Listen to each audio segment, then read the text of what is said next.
Había una vez una madre llamada Elena. No era una madre perfecta, no tenía una casa grande, ni un coche nuevo, ni un trabajo que le dejara tiempo para respirar.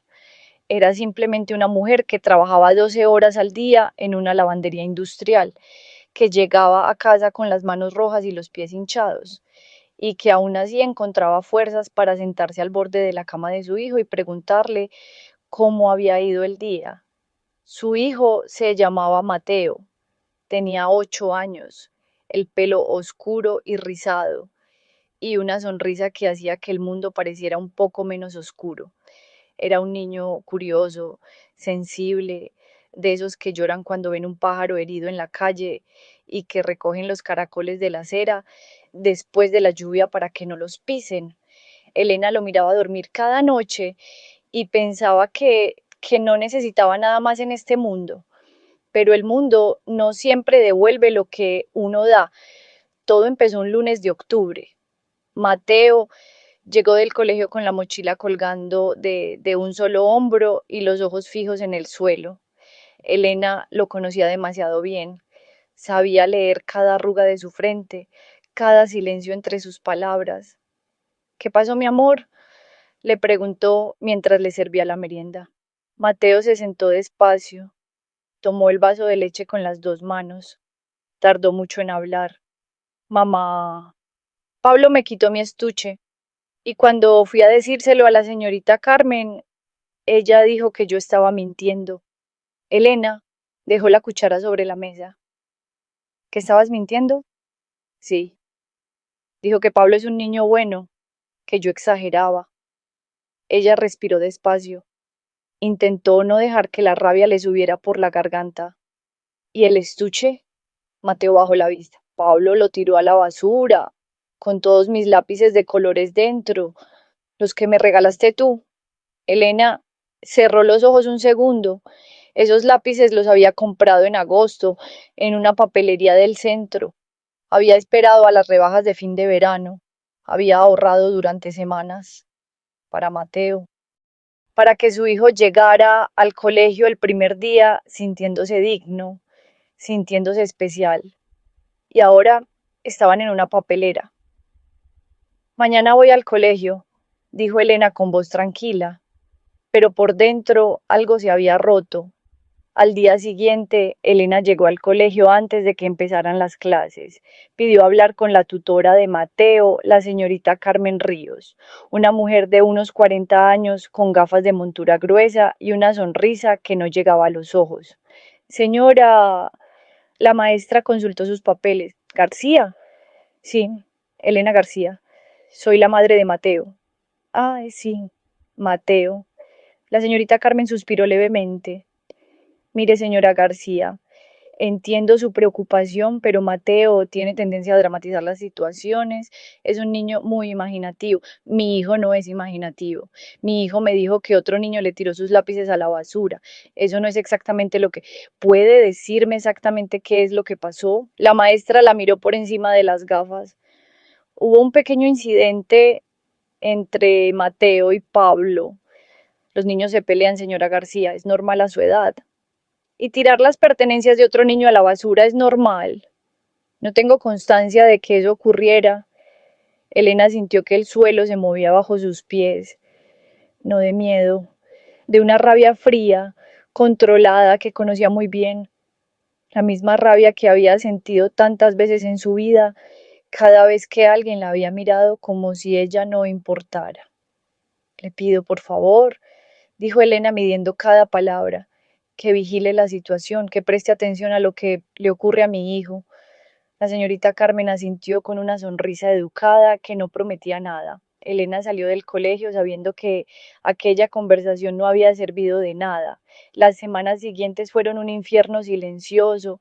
Mateo dejó de querer ir al colegio, se despertaba con el estómago encogido, inventaba dolores de cabeza, de barriga, de rodilla. Una mañana Elena encontró su mochila escondida detrás de la puerta del armario. Mateo, no quiero ir, mamá. ¿Qué pasó? Silencio. Mateo, mírame, ¿qué pasó? El niño levantó la cabeza, tenía los ojos brillantes. Pablo dice que soy un chivato y ahora todos se ríen de mí. Me llaman, me llaman Llorón García. Elena sintió que algo dentro de ella se partía en dos. ¿Y los profesores? Nadie dice nada. La señorita Carmen dice que somos amigos y que tenemos que aprender a llevarnos bien. Amigos. Los llamaba amigos. Elena abrazó a su hijo muy fuerte, tan fuerte que Mateo le dijo, mamá, me aprietas. Y ella soltó una carcajada corta, temblorosa, de esas que se parecen demasiado al llanto. Voy a solucionar esto, le prometió. Te lo juro. Y las promesas de Elena García no eran palabras vacías. Esa noche, cuando Mateo ya dormía, Elena se sentó a la mesa de la cocina con un cuaderno y un bolígrafo. Empezó a escribir fechas, nombres, incidentes, todo lo que Mateo le había contado, cada día, cada humillación, cada vez que un profesor había mirado hacia otro lado. Después abrió el ordenador y buscó cómo hacer una queja formal en un colegio público. Leyó durante 3 horas. Al día siguiente pidió una reunión con el director del colegio. Se llamaba don Aurelio Medina, un hombre de unos 50 años, corpulento, con el pelo gris y una manera de hablar que daba a entender que él siempre tenía razón y que el tiempo de los demás valía menos que el suyo. Señora García, dijo nada más verla, tengo entendido que ha habido cierta tensión entre su hijo y otros compañeros. No es tensión, director. Mi hijo está siendo acosado. Don Aurelio arqueó las cejas. Son palabras muy serias. Son palabras exactas. El director entrelazó los dedos sobre la mesa. Mire, conozco a la familia de Pablo Herrera desde hace años. Su padre es el presidente del AMPA, de este colegio. Es una familia muy implicada en la comunidad escolar. Le aseguro que Pablo es un buen chico. Elena lo miró fijamente. Me está diciendo que el historial familiar de un niño determina si puede o no acosar a otro. No he dicho eso. Entonces, ¿qué me está diciendo exactamente? Don Aurelio se removió en su silla. Le estoy diciendo que actuaremos con cautela, que investigaremos la situación con objetividad. Elena sacó su cuaderno de la bolsa. Lo puso sobre la mesa del director. Aquí tiene 19 incidentes documentados. Fechas, descripciones, nombres de testigos. Tienen una semana para actuar. Si no lo hacen, llevar esto a la inspección educativa. El director la miró de una manera diferente. Ya no era la condescendencia de antes, era algo más parecido al cálculo. Le garantizo que tomaremos medidas. Elena recogió su cuaderno, se levantó y salió sin estrecharle la mano. Pasó una semana. Nada cambió. Mateo llegó un jueves con el uniforme manchado de barro. Dijo que se había caído, pero Elena vio cómo se le tensaba la mandíbula al decirlo, cómo miraba hacia otro lado, como siempre que mentía para protegerla. ¿Te empujaron? Silencio. Mateo. Fueron dos, dijo él al fin con voz muy pequeña. Pablo y otro, en el recreo. Nadie vio nada. Elena estuvo llorando 10 minutos en el baño con el grifo abierto para que Mateo no la oyera. 10 minutos exactos. Después se lavó la cara, se miró al espejo y dijo en voz alta, como si pronunciar las palabras las hiciera más reales. Se acabó. Esa noche llamó a su hermana Rocío, que era maestra en otro colegio. Rocío, necesito que me expliques exactamente cómo funciona el protocolo de acoso escolar. Paso a paso. Su hermana tardó un segundo en responder y Elena, ¿qué está pasando? Llevo 2 meses pidiendo ayuda y nadie hace nada. Necesito saber cuáles son mis derechos. Rocío le explicó todo, el protocolo antiacoso, la obligación del centro de activar una investigación formal, el papel de la inspección educativa, los plazos legales. Elena tomaba notas sin parar. ¿Y si el director se niega? Entonces vas directa a la inspección con todo documentado. Ellos tienen obligación de actuar en un plazo de 15 días. Y si en la inspección también miran hacia otro lado, su hermana hizo una pausa, entonces vas a los medios. Elena cerró el cuaderno. Gracias, Rocío. Elena, ten cuidado, esta gente tiene contactos. Pueden ponértelo muy difícil. Ya me lo están poniendo difícil, respondió ella. La diferencia es que ahora yo también sé cómo jugar. Al día siguiente, Elena presentó una denuncia formal en la Inspección Educativa Provincial. Llegó a la oficina a las 9 de la mañana con una carpeta azul llena de documentos, el cuaderno con los incidentes, fotografías del uniforme manchado de Mateo, capturas de pantalla de los mensajes que el niño había recibido en el grupo de clase por WhatsApp y una carta de 3 páginas que había tardado 2 noches en escribir. La mujer que él atendió se llamaba Inspectora Lorena Vidal. Era joven, con el pelo recogido y una mirada directa que a Elena le inspiró más confianza que todos los directores y tutores que había visitado hasta entonces. Todo está aquí, dijo Elena, poniendo la carpeta sobre el escritorio. 2 meses de incidentes, 2 meses de ignorar a mi hijo y una caída en el recreo que no fue una caída. La inspectora revisó los documentos en silencio durante varios minutos. ¿Ha presentado alguna denuncia policial por la agresión física? Elena parpadeó. No, no sabía que podía. Puede, y le recomiendo que lo haga, porque si hay contacto físico intencionado entre menores y el centro no actuó, el centro tiene una responsabilidad legal.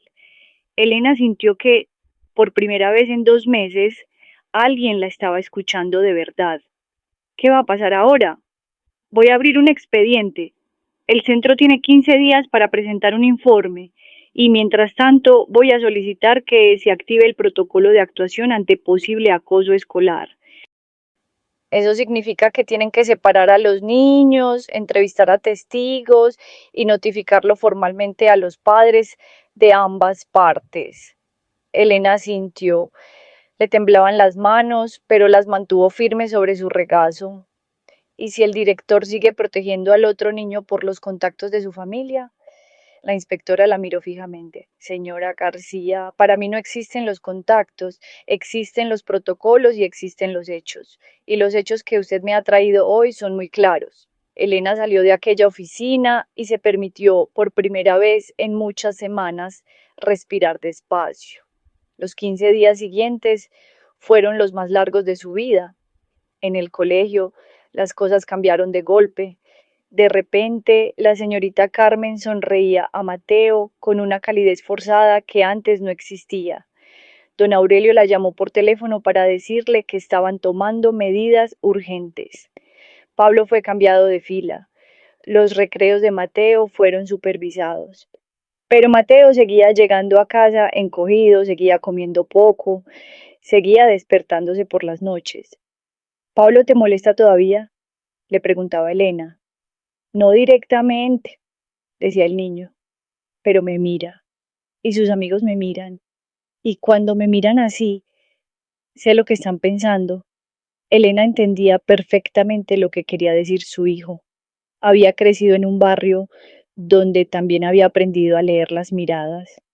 Un miércoles por la tarde, Elena recibió una llamada de un número desconocido. Era el padre de Pablo. Se llamaba Javier Herrera. Habló con una voz suave, casi amable, que tenía demasiadas capas. Señora García, creo que esto se ha ido de las manos. Somos personas razonables, ¿no? Creo que podríamos resolver esto entre nosotros, sin necesidad de inspecciones ni de... El expediente ya está abierto, dijo Elena. Silencio al otro lado del teléfono.